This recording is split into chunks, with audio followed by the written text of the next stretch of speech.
you something. All that glitters ain't gold. It's been a long old troublesome road. And I'm looking for somebody come and help me carry this load. Yeah. I need dollar. Welcome to KEXU 96.1 FM for magazine.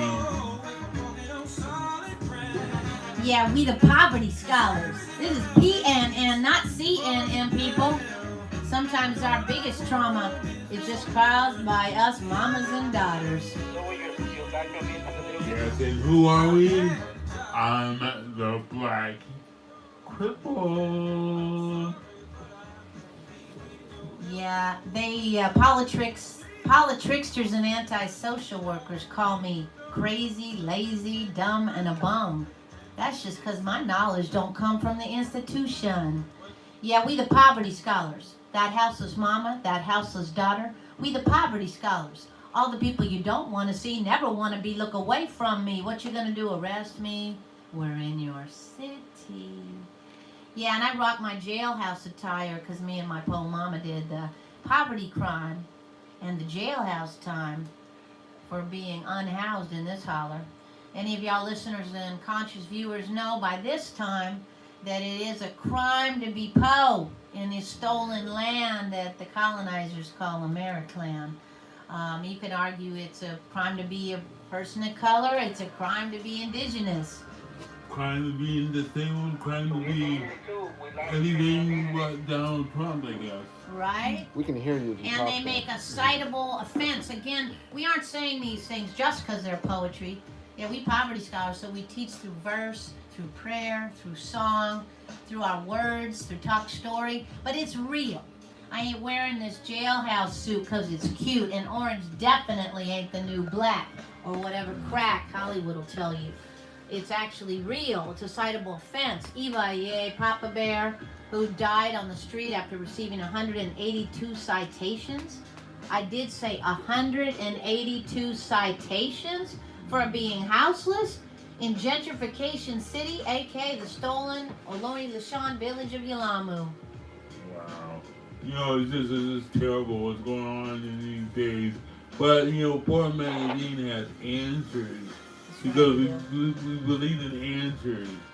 So, you know, we're going to, you know, first get a commercial about what we call the Stolen Land Research Tour. You know, what is the Stolen Land Research Tour and how you can get involved with this happening, this Friday here in Oakland. So, Tiny, tell us. Yeah, well, that's tomorrow, folks. We on Thursday right now, Jueves, in the Gregorian calendar.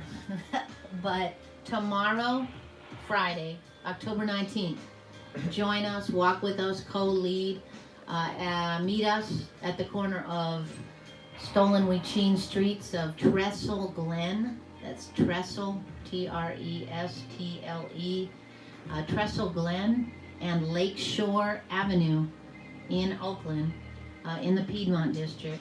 Meet us there as we will begin the day, as we always do, with prayer from all four corners of Mother Earth, beginning with the First Nations people, along with our sister Karina Gold from the Lashon Ohlone Nation, who always brings, she's a prayer warrior and a land liberator. And then moving on to Mama Africa with Sauda and Sochi from the Ifa tradition. And then Danza Azteca, bringing the Southern Turtle Island Indigenismo of our youth scholars and us mama and uncle scholars. And then from there, we will be walking through the well-ordered neighborhood of Piedmont and sharing the powerful medicine of redistribution. So again, this is not a protest. This is not a march. This is not an ask. We don't want your charity dollars. We don't want your crumbs. We don't want your politics, your ideas and solutions. We want to share the medicine of redistribution of stolen, hoarded, or inherited wealth with love. Because we all can learn from the lessons of our ancestors who did not live on a bloodstained dollar economy, but lived in an actual sharing economy. And I don't mean pushing the like button or tweet or using a Twitter hashtag. I mean, actually sharing with those of you who might have 2 or 3 cars, with those of us who have none. Those of you who might have a house and a condo, with those of us who have none. We are actually talking about actionable solutions, like we're filming right here, right now, from this small piece of liberated Mama Earth, where we don't believe in the buying and selling of Mother Earth, and we're actually legally and spiritually taking it off the real estate snake market. All of the families here don't pay rent, because rent is a lie. They contribute to some of the settler colonizer requirement amounts of like things like taxes and insurance, but rent is a lie. So we're liberating land for us houseless and formerly houseless families and elders, and that's what we're helping folks in Berkeley try to build. Homefulness 2. We're helping folks in Lewisburg, Tennessee, trying to build, and folks in Philadelphia, and right here in Weechene, Oakland. And once again, please come out. This is the answer coming from poor people. It's not coming from politicians. It's not coming from nonprofits. It's coming from ourselves. So please come out, Tiny. Give that information, what time, when to meet, and where to meet. Yeah, once again, and if you're not a hunted on what it is, you can also find the page on FaceCrack, Stolen Land Hoarded Resources Tour. You can find the story on poormagazine.org of the herstory. It started in 2016 on Mama Earth Day. But join us tomorrow if you are down and you're interested.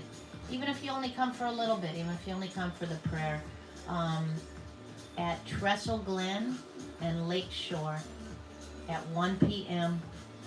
in the wealth hoarding neighborhood of Piedmont. And there's a lot of powerful and beautiful hearted people in Piedmont, so I know that you'll join us.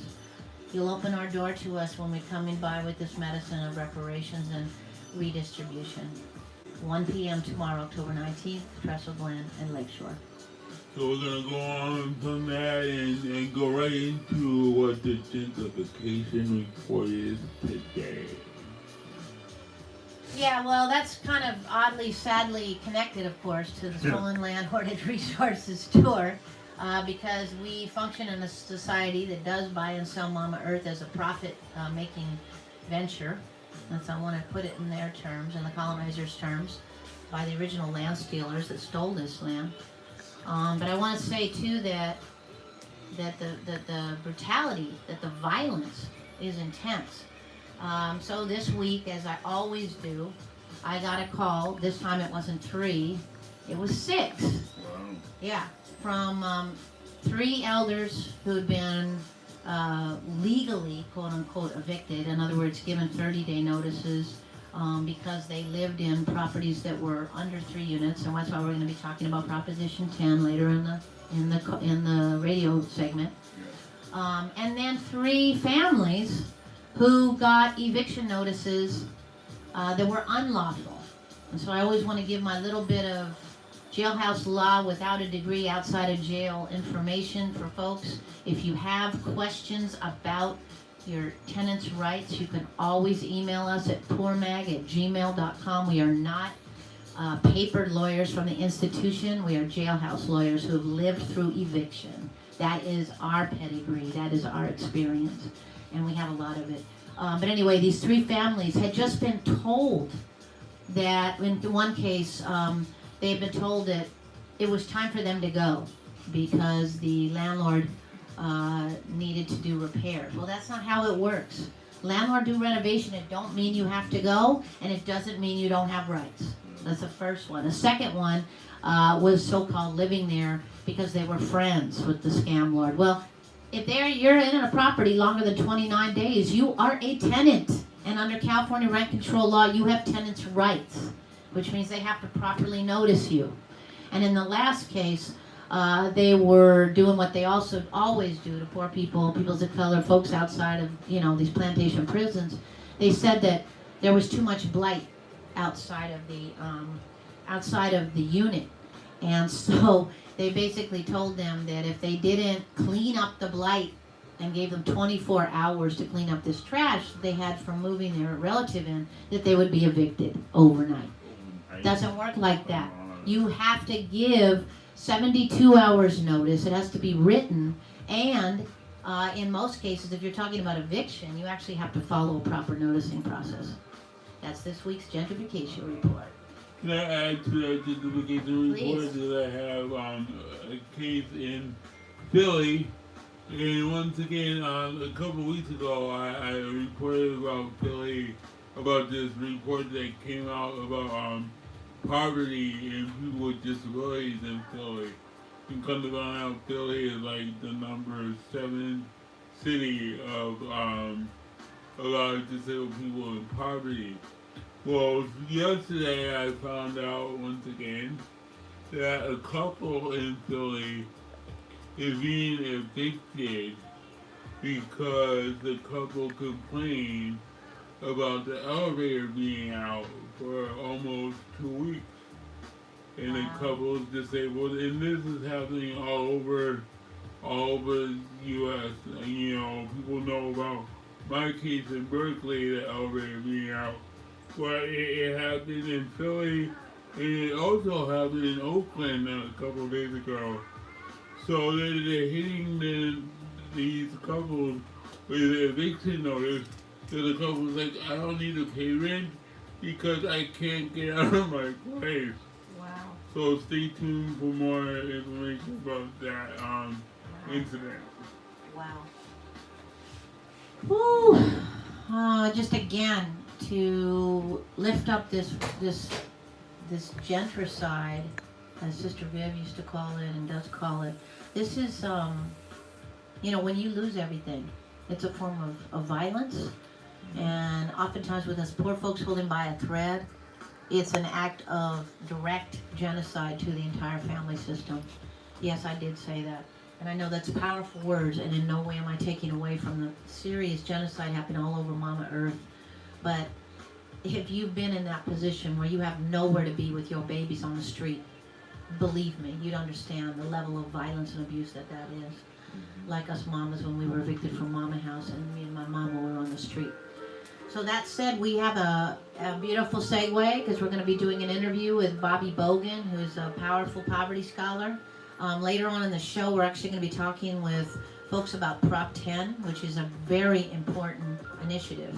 But first, we'll be talking our Politics and Poverty segment, like we always do, or at least as long as we leading up to this big Politrickster event called the election, or C-lection, as they say, right? So if you could see if we can find Bobby Bogan on the back, Bobby Bogan, B-O-G-O-A-N, G-O-A-N. I'm going to call him.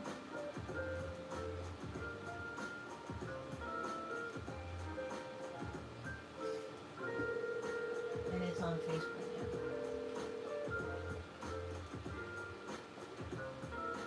Which side of this is that side? Hey Bobby, hold on one sec. We're gonna get you on the air, okay? Okay. Okay, say something, babe. Hey, now. All right, there we go. We good. Okay, so on the phone with us, poverty scholars here at the Poor People's Revolutionary News Hour. Again, you are listening to 96.1 FM. That's KEXU, the Crossroads, and streaming live on poormagazine.org/radio. We have the blessing of having a hardcore poverty scholar, an elder scholar, and a disability scholar, Mr. Bobby Bogan. Welcome, Bobby, to KEXU. Hey, Bobby. Hey, how y'all doing tonight? We're better now that we're talking to you. It's all good. You're making my day. Hey, that's what's up. So, first of all, maybe you could talk a little bit about, I know that you came to Community Newsroom to talk about politics, or actually, well, to talk about the Poor People's Party, and how your vision for that as we roll up into this C-lection that's going to come up in November.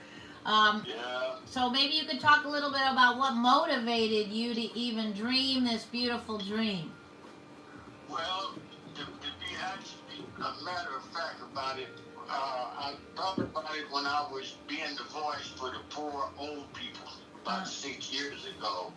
And so, but I toyed with the idea, but now I'm looking around with poor people are getting thrown out of the bay in droves. They have to leave the bay. 17,000 had to leave San Francisco last year because they couldn't afford to be here no more. You know, and that's spreading around in this entire bay now. People are having to leave from Concord. They're having to leave from, from different places. And it's like in California, it's no help for the poor at all. Yeah. Nobody is out here fighting for the poor. Thank you. You know, nobody but other advocate groups like Poor Magazine. Right. You see? And it's like I was reading the Chronicle the other day, and this bigwig guy, I forget his name, but he's a bigwig from Fox Networks, and he's got a book coming out talking about the ship of fools. But he had an article in the Chronicle that said that there's a revolution going on in America. And that revolution are the people that's tired of these politics. Right. And they're looking for change. Right. You know? So the Poor People's Party, we need to get ready to join that revolution. That's what's up. Yeah. And we're going to call this some steady thinking about it as we move along. You see, I'm calling this change in America. You know, because once the poor rises, the nation is going to rise. And all these other dissatisfied people is going to understand what's going on. You see, in the poor people that have enough, period. You know, and now it took another dimension, just like I was saying. Poor people are getting forced out of the Bay Area, they're getting forced out of different places. And there was another article in the Chronicle about those that's forced up out of San Francisco Bay. Most of the black folks is going to Stockton. Most of the Chicanos or the Latinos are going to San Jose. Most of the Asians are going up Sacramento way. And these are all poor people. Yeah. So they're resegregating. Yeah. You see? Yeah. And now poverty is the main producer of gangs, and people keep overlooking that. You see, and you get these large conglomerate groups of people in these different communities, all these poor people come together, and these other communities is going to produce more gangs and more gang violence. That's you right. see? That's right. All of these poor, all these people that belong to gangs is poor, you know? Yeah. And so we have to keep that in mind. And the whole deal about this is that the timing of this is just right on time, because people are tired of all of this bull crap that's going on, and the children are suffering the most. That's right. who's suffering the most. And so this organization now, and I was thinking we're going to make this be a nonprofit. A nonprofit or maybe a C4, because we need to raise a lot of money, but we're going to tap into a lot of money once this thing gets on the move, you see? Okay. And we're going to tap into all the money, and we got people out here that we got institutions, or I won't say institutions, but we got companies and corporations like Nike that just showed the whole country how they felt about change that needs to happen when they made Kaepernick their personal hero. So that statement they gave is that they understand what Kaepernick was talking about. Okay, so you thought that was a good thing. Yeah, that was a good thing. Okay. I think that was a good thing because the movement, when you told me about the church movement back south and their sponsor, we're going to need a sponsor. Right. You know? Well, one of the things, I'm not sure how Hunted feel about the Nike piece, but we can agree to disagree on that. But what I will say, and I totally agree, first of all, is that is that when you talk about a poor people's party, to me, one of the very important parts about that is you're talking about lifting up the voices of the folks who are impacted most by these politricksters. Because let's be real, right? Let's be real, Bobby. You and I both been houseless on these streets and dealt with these police and these politricksters. And their favorite, right? Their favorite thing to do is say, right? It's part of their stupid campaign promise is to say, "Oh, I'm gonna solve the homeless problem," right? And then, right? And then we got politricksters like the current administration. I will not name certain people. Who, right, their strategy to quote unquote solve the homeless problem, as our ruthless radio researchers tell us right now that we're working with in Frisco, is to steal people's tents.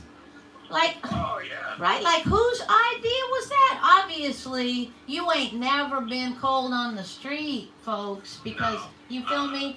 Because you want to be rolling cold like that on some folks. And right, and it's scandalous. So it's very scandalous. You know, they treat all the homeless people like it's their fault. Thank you. You know, thank you. After they make it be their fault, then they act like they're the cause of a lot of this crime that goes on the streets and all of this other stuff, and getting in the way of their tourists and getting in the way of the businesses. Thank you. You know. And that's all this amounts to. And they ain't gonna fix all this no way. Exactly. You know? Thank you. Yeah. Thank you. Yeah. But what they do is use us for their gain. And I'm 100 with you, babe. And what we'll be talking about further, just for folks who are listening or might be interested, is Bobby will be coming back to the November newsroom, which happens to be on Politrickster Day. And we're going to be talking further about what this really looks like, if folks are really down to, get involved. Because this is right. There's definitely a people-led party. This ain't no, corporate-led party. So that's what's up. Yeah, for sure. All right, we have to close out now. We love you, Bobby. If anybody wants. There you go, too. All right, and we'll be talking. Right. We'll be talking more soon, babe. Yeah, sure will. All power to the people. Okay. All right. Bye-bye.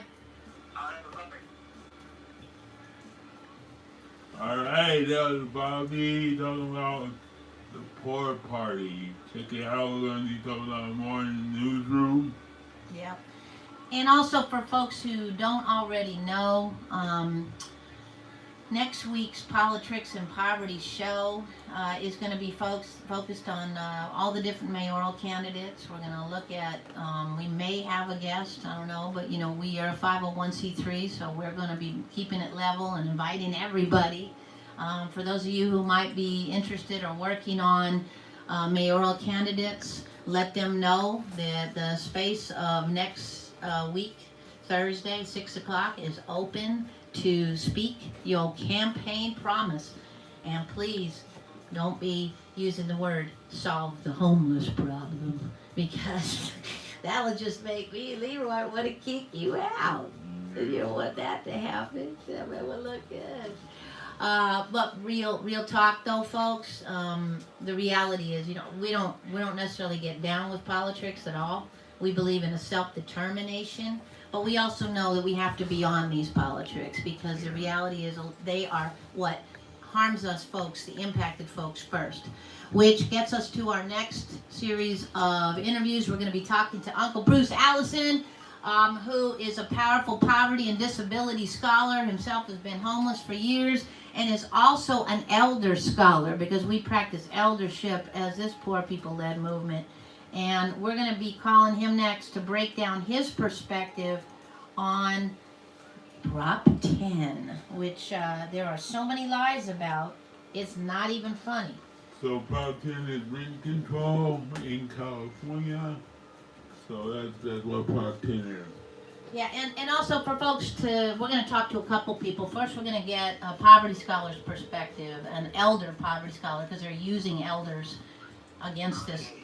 Wait, hold on, Uncle Bruce, hold on. look up Bruce Allison. I'm on it. Get ready. So, on the phone with us, we are blessed to have a powerful disability and poverty scholar, Mr. Bruce Allison, because I do want to be clear with folks watching and listening. This is KEXU 96.1 FM, Poor People's Revolutionary News Hour. That's PNN, not CNN, people.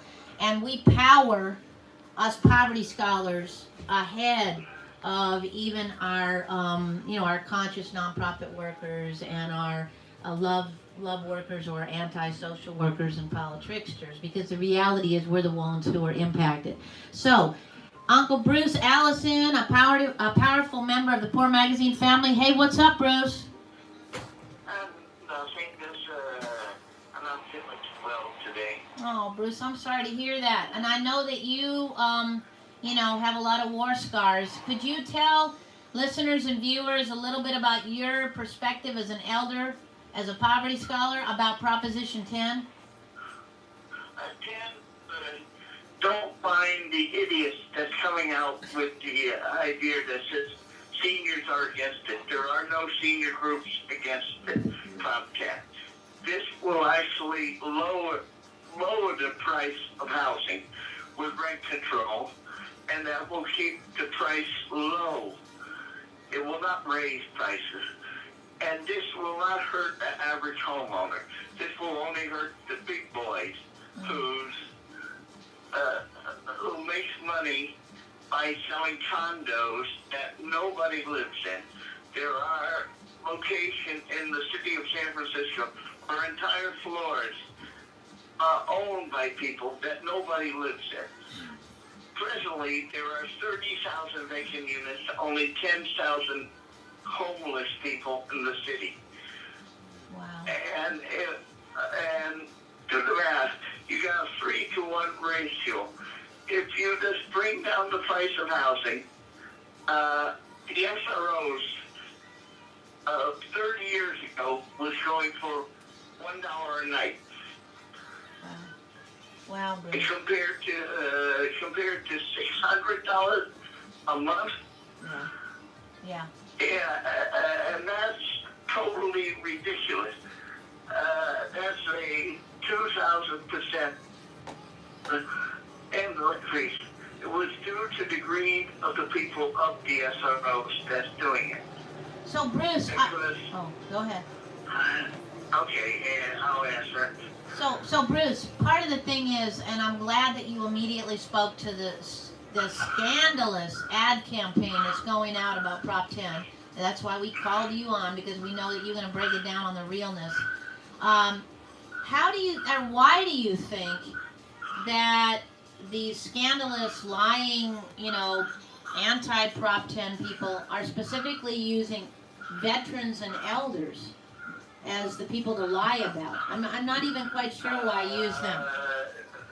Majority of the voters are elders, because we'll go out, because we were used to using our power to vote. These people are not from the not from California. They are paying money from using Utah, Alabama, Mississippi, all the red states' money to get rid of this. If this goes through, the red states will buy this vote. If it don't go through, people in California will actually run the country, their own state, like they're supposed to, not some idiot from Alabama, Mississippi, or Idaho, or any other red state telling us what to do. And Bruce, because you've done so much work about Costa-Hawkins, can you explain how wealthy Mr. Costa and wealthy Mr. Hawkins, or wealth hoarder Hawkins and wealth hoarder Costa, originally got this in, and what it is?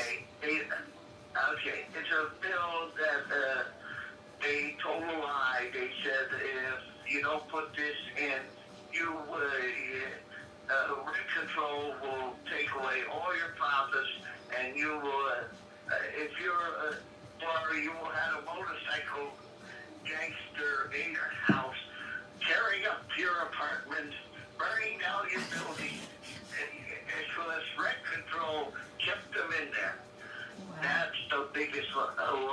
they did. And they used the little guy, and your average person don't read like I do. The average, they, Yeah. Well, and the other thing to note, Bruce, just to talk about, is that you and Kathy, formerly houseless, both of you, are in fact elders. You're disabled elders, yeah. and you are great, and you're also part of several activist elder groups. Can you say what Kara's perspective is on this? They are pro-tech. And what does Kara stand Okay, for? moving around. California Alliance of Retired Persons. Okay, so that's a huge coalition. How many members approximately do you have? Moving the camera around over. Presently, in California alone, we got about 10 to 20,000 or more. Wow. See, And we're in all the major counties, right. including Fresno, the capital of the Red Belt in California. Wow. So I want to repeat that for listeners and viewers. California, the Coalition of Retired Persons, which has up to, tens of thousands members all across California, elders are actually pro Prop 10. So all you folks who are watching these scandalous, lying ad campaigns, please take note that many groups of elders are saying, "Hell, heck no! Please vote for Prop 10." Any last words, Bruce, before we close out? And there is no veteran group. I do my own research on every California housing group in this, for the renters. Right. And that's There a lie? is no group. That is a lie. There is no veteran group against it. Wow. It could be. I'm going to be sarcastic. Could be one guy from the saved veterans of World War One. Bruce, I know that if people don't know, Bruce is a historian and really knows his ish. Thank you for doing that research, Bruce. Yeah, thank you, Bruce. We love you, and we'll be talking to you. We'll be talking to you next week, okay? Okay, bye. Okay, bye. Bye. Yeah, Bruce broke it down. Elder in the street, going to all those city hall meetings, going to Sacramento, so he knows his business.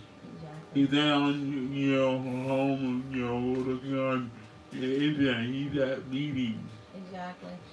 And also for folks, if you want to read more of Bruce Allison's powerful poverty and disability and elder scholarship, Bruce, who will transparently tell you that for his entire life, they use the R word on him. That's the kind of mess that happens to poor folks all the time, especially poor children specifically, which happened to Bruce, because he didn't learn like everybody else. He had a disability. And what do? Call him, quote unquote, the R word. I don't even want to say it. What is it, Leroy? I don't want to say it. Won't even get Well, space. what's more important is Bruce knows these laws. That's right. And Bruce does the goes work. to the city hall. He does the groundwork. That's right.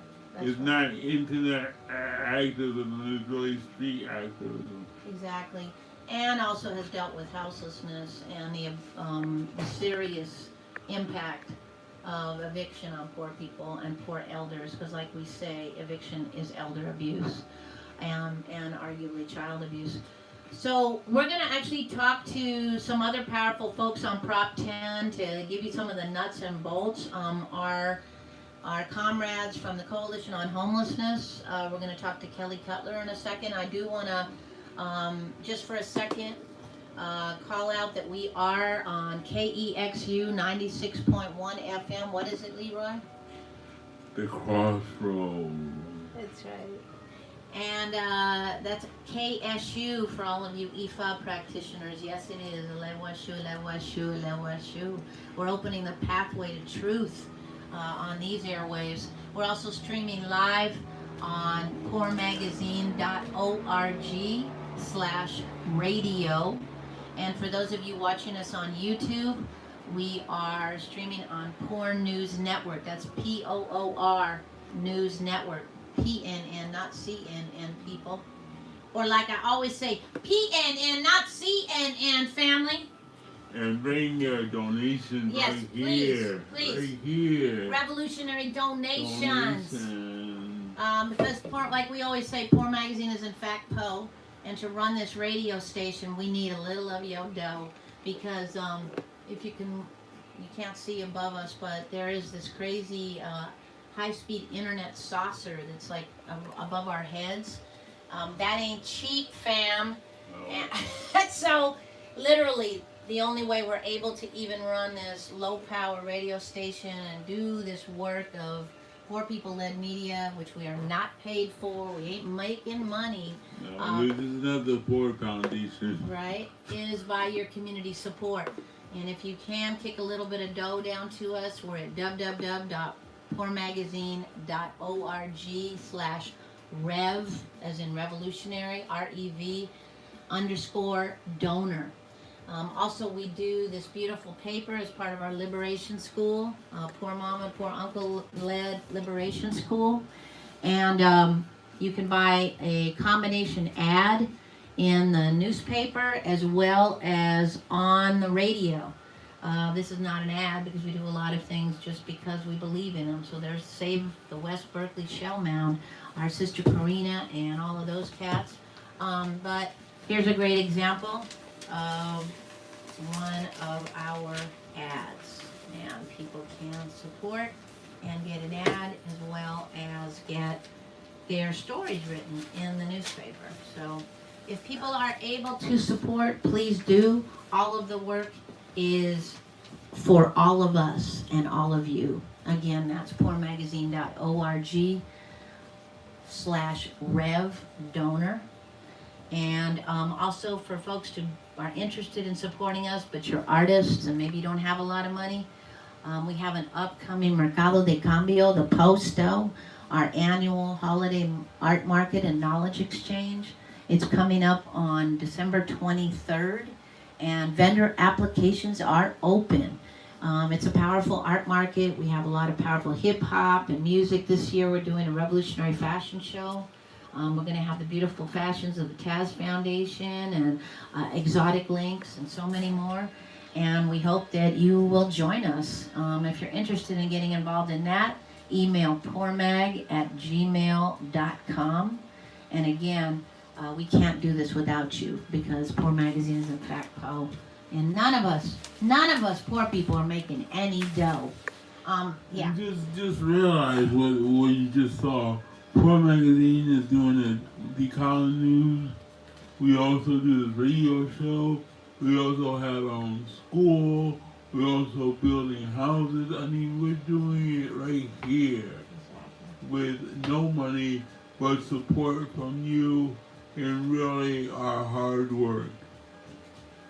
Exactly. So I thank you for listening and tuning in too. And also, if all you can do is share the link on poormagazine.org/radio, please do.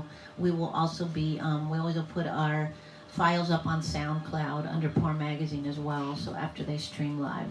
Shout out to Mutiavo Silencio, who is in the studio, and we love him. As he says, janitor by night, radio producer and artist and poet by day. Or one of the, I think I said it backwards. But anyway, we love him. And we love you all. So we're going to switch gears. Well, not really switch gears. We're going to do a little bit more deep dive into this whole Proposition 10 thing, because it has such a direct impact on us poor folks' lives. So we are going to call none other than a powerful sister comrade who works at the Coalition on Homelessness and who actually has been working on this issue since it started. Hey, Kelly, are you on the phone? Hey, Kelly, so right now you're here with Leroy and Tiny on the Poor People's Revolutionary News Hour! Excellent. How you guys doing? We're good, and we're better to hear you. So we, have been doing our what we call our politics and poverty series for the last few weeks because sadly, oftentimes our poor bodies and disabled bodies and bodies of color are the ones who are most and first impacted by these, settler colonizer legislations and politrickster laws. We're oftentimes used, right? We're used in the media and in the streets as we're going to solve the homeless problem. And it's rare, right? And it's rare if ever are our voices the ones who are lifted up. So for us at Poor People's Revolutionary News Hour and Poor Magazine in general, we realized we had to specifically, as we've been doing for the last several years, focus in on some of these measures. One of them, of course, is something I know you've been working on, all the powerful folks, the gente at Coalition on Homelessness, is a thing we've been talking about for a few weeks, which is Proposition 10. And I'd love for you, as well as I know you've been doing some work on C. So I'd love for you to maybe break down what both of these measures are and what the impact would be on communities in poverty, elders, families, etc. Okay. So, Prop 10 I can't speak to as much because I haven't been working on that campaign. But it seems to be one that is confusing a lot of folks because there's a lot of money going towards confusing voters on what it actually is. And so this is really about strengthening rent control. And it's the first step in many steps that need to be taken so that people are protected in their rent control units. And I don't know a whole bunch about that one as much as Prop C I know because we've been working very closely on that one. So yes, and please go forward with Prop C because we actually haven't dealt with Prop C yet. That's why we called you into the room.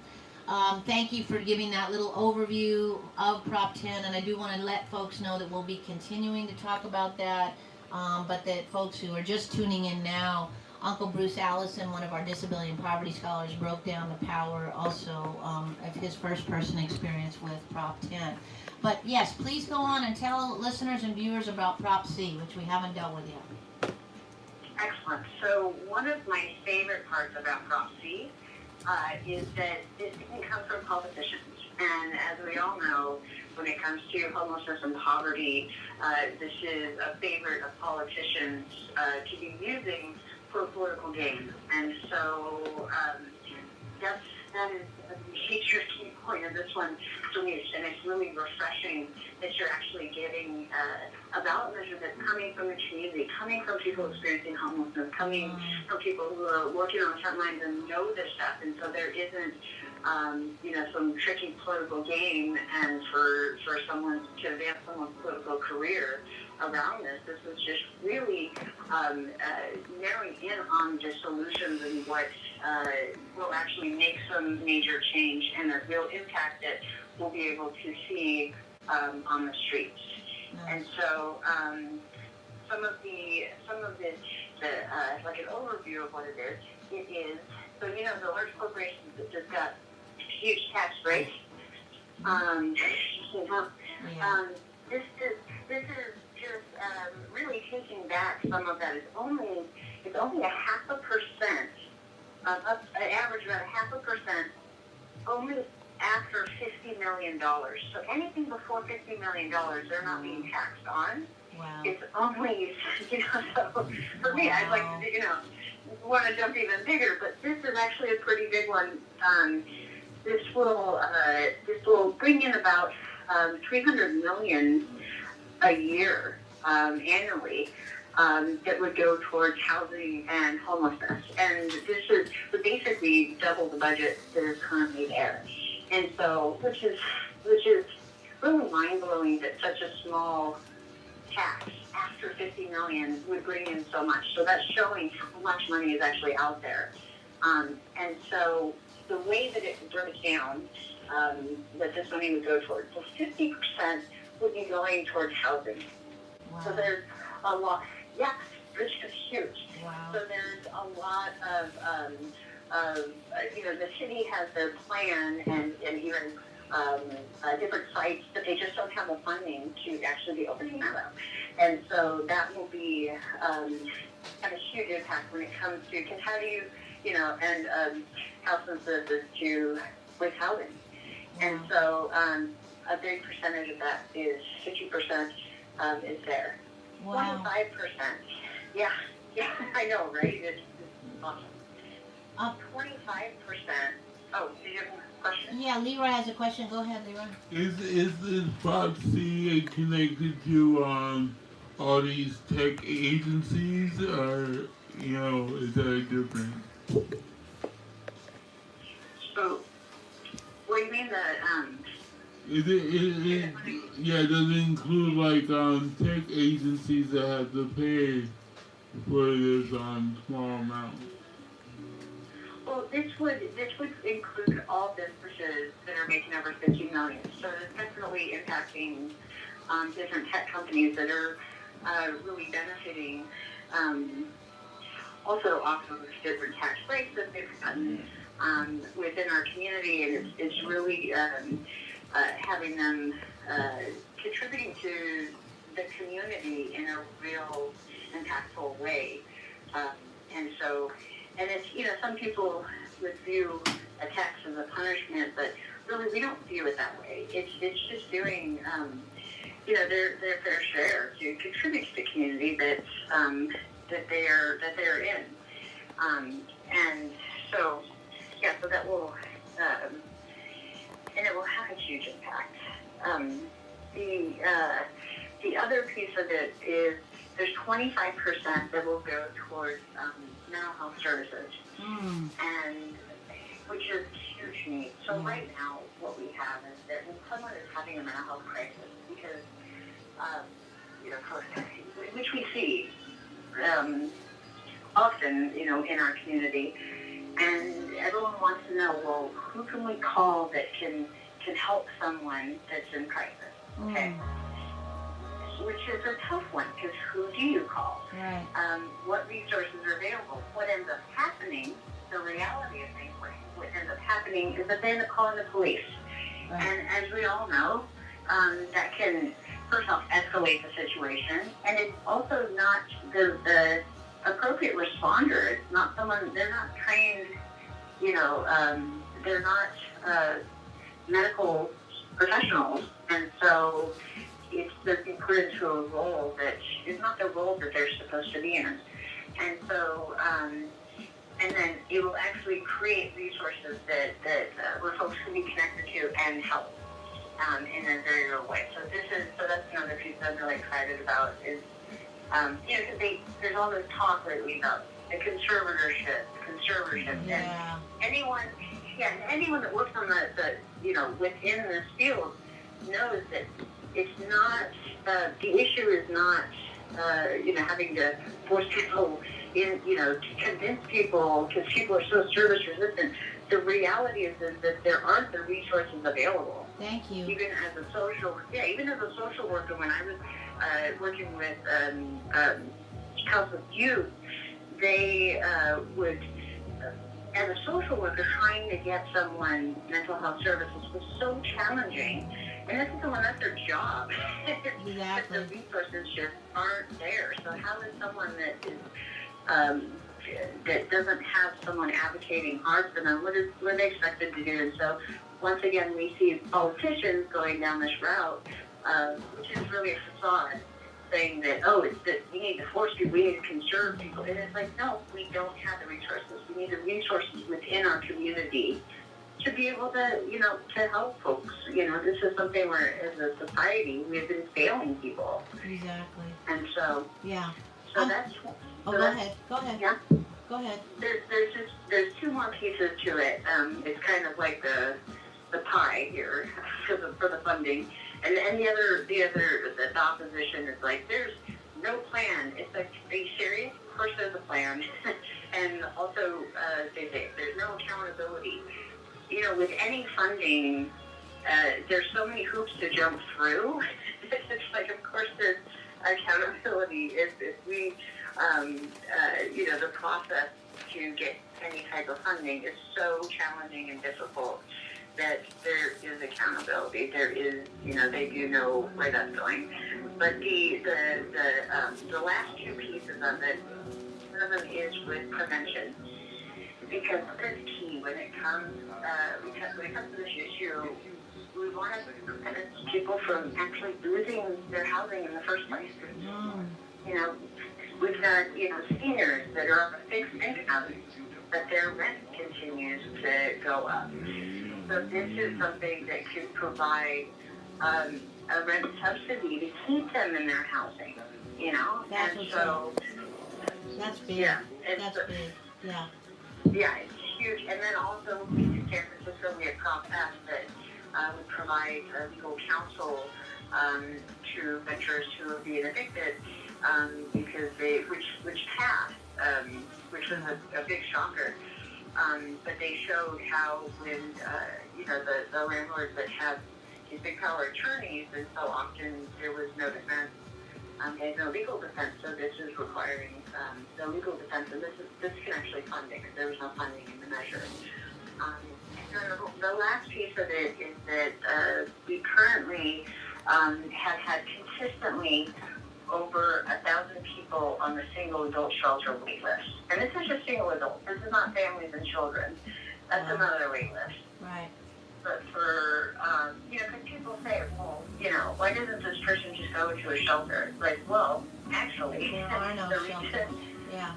there aren't shelters. And so this would be, so this sliver of the amount that is came through this minuscule tax on companies making over $50 million would provide immediate shelter for folks that are currently on the wait list. So it would be adding to the immediate response. And really, there's a much bigger chunk going towards the actual housing piece, which is 50%, because that's Wait, so Kelly, really what. let me just interrupt you real quick because we're running out of time. But are you saying that in this measure, there's money to build housing, to keep people in their housing, and to to build shelters? How is that last thing? Yeah, the last thing is for the immediate, just the current immediate need that we have when it comes to shelter capacity, to be providing more immediate options for people when it comes to navigation centers and shelters as we're moving towards getting more housing, because that's a process and it takes time. And so the immediate need, there is an immediate need to be helping folks, and so there is a percentage of it going towards that. Okay. But, And I just want to also say that, and this is a little bit of us piece as poor people, as houseless, as formerly houseless families and elders and folks over here at Poor Magazine. All of the things that Kelly just talked about are all things that have happened to us. There is no shelter beds. Most of the time when me and my mom were referred to shelter, there was no family shelter space, even though they were why are you on the street, Similarly, many times when we were evicted, if we'd had money to help pay the rent, we would have been able to stay in our housing instead of ended up on the street. And then similarly, I think that the whole thing that it's hard for people to hear and to really sink in the fact that there are literally hundreds of industries in San Francisco, that small, weird, small, big town, that are making, billions of dollars. Billions of dollars. And the new politrickster in the office, whose solution to homelessness is to steal our tents, is against Prop C. So that's all I got to tell you, family. I mean, if that isn't a backroom deal meant to be, then oh well, right? So Kelly, can you tell listeners and viewers how they can find out more about Prop C? Yes. you can go to our website is ourcityourhome.org. As well as we have a very active Facebook page, as well as a Twitter page, and there's also ways that folks can get involved. But we're still, it's still a battle, but we're up for a good fight, and so we're having folks doing phone banking and we're also mobilization on the weekend and going out and talking to folks because there's a lot of money that goes into the opposition that is, let's just say, not being truthful about things. And so, That's right. That's right. Definitely. Okay. Yeah. Well, and it's just one more thing is to break it down really quickly is that this would be permanent housing for 4,000 homeless San Franciscans, provide 4,500 people with mental health and additional services, prevent homelessness for 7,000 households, and eliminate the shelter wait list, which is currently 1,000 people long. Wow. So. Wow, there you have it. There you have it. And I just want to also invite listeners and viewers, us poor folks doing Roofless Radio, that's ROOF, and I hope, Kelly, maybe you can make it out there. We're going to be doing an action and rally and press conference on Wednesday, the invasion of the tent snatchers in front of City Hall, because our Roofless Radio researchers are now releasing research that over 310 tents have been taken just since this new administration has taken office. So, thank you so much, Kelly. All right. Thank you so much, Kelly, and we will be talking to you soon. All right. Prop C for clarity. Okay, bye-bye. Yeah, so that was Kelly from the Coalition on Homelessness in San Francisco, breaking down Prop C. Read that ballot and pick up the, San Francisco Bayview. They have a ballot in the newspaper sometimes. Yeah.